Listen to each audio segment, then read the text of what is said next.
Hey, Governor Romney, this is Dave Catanese with KY3 in Springfield. Good morning. Good morning, Dave. How are you doing this morning? Pretty good. Great. The Wall Street Journal editorial board is out with a tough editorial about you this morning.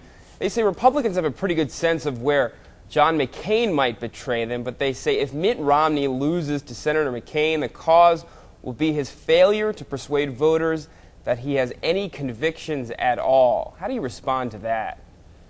Well, obviously that's very different than the fact that I've been governor for 4 years and fought as the governor to do what I think was right for our state. I'm pretty proud of the fact that we lowered taxes 19 times, balanced the budget every one of 4 years, and I was able to get in place a health care plan that got all of our citizens insured. Now I know the Wall Street Journal hates my health care plan, and so they've been after me for a long time about it, but I'm proud of the fact that we got all of our citizens insured. We did so without having to raise taxes. We did so without having to put in place a new tax of some kind. And frankly, a lot of people have some thoughts about health care. I actually put those thoughts in practice, made sure that we actually did something that improved the lives of our citizens. Do you think John McCain is a conservative? I think on many issues that face the nation today, he is not conservative. The things that he's best known for are bills like McCain-Feingold, which took a whack out of the First Amendment. He went after then McCain-Kennedy, which is an amnesty immigration bill. And then he's now focusing on a bill called McCain-Lieberman, which would add a gasoline cost of 50 cents per gallon, raise our utility bills by 20%. It basically flows from the sort of blame America first for global warming philosophy that some people have. It's not a global solution to global warming. It's instead putting the cost of global warming on America.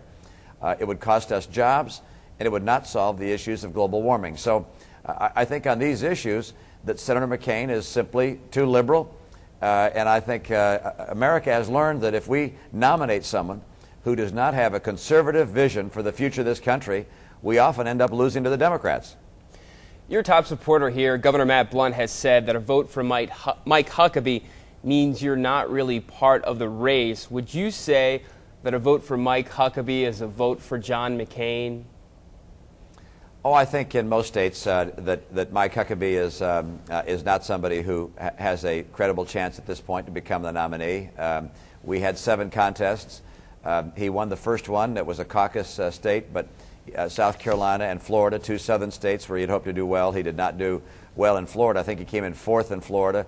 And so at this stage it has become, I believe, a 2-person race. And if you vote for someone besides one of those 2 people, you're basically not getting the bang for your vote buck. But Huckabee does have a pretty good following here in southwest Missouri with evangelical voters, with Christians.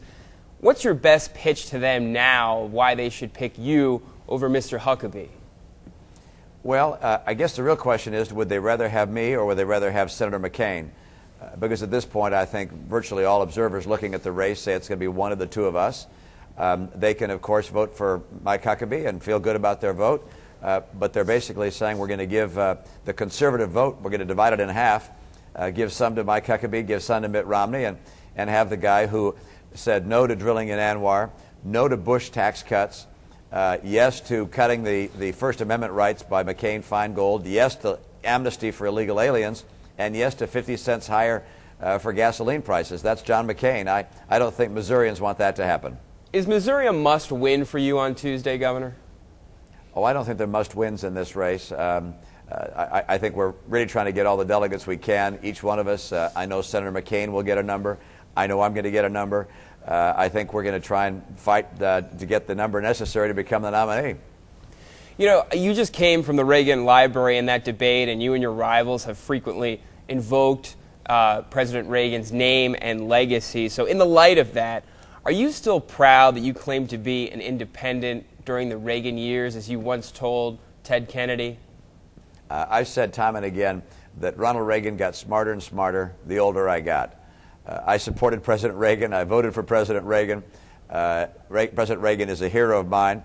And I think history has shown that his very aggressive policies of lowering taxes worked to help build our economy. What's interesting to me is that Senator McCain, who was part of the Reagan years, when George Bush became president, John McCain voted against the tax cuts and said they represented tax cuts for the rich. That was the exact language the Democrats were using. So I think he failed to learn the lesson of Reagan. I think I did learn the lesson well. And as my experience as governor would show, having cut taxes 19 times, having balanced the budget every single year, having put away over $2 billion in our rainy day fund, I think I can show that I'm a lot closer to Ronald Reagan's policies than John McCain. Okay, thank you very much, Governor Romney, for your time. Stay safe on the campaign trail. Thank you.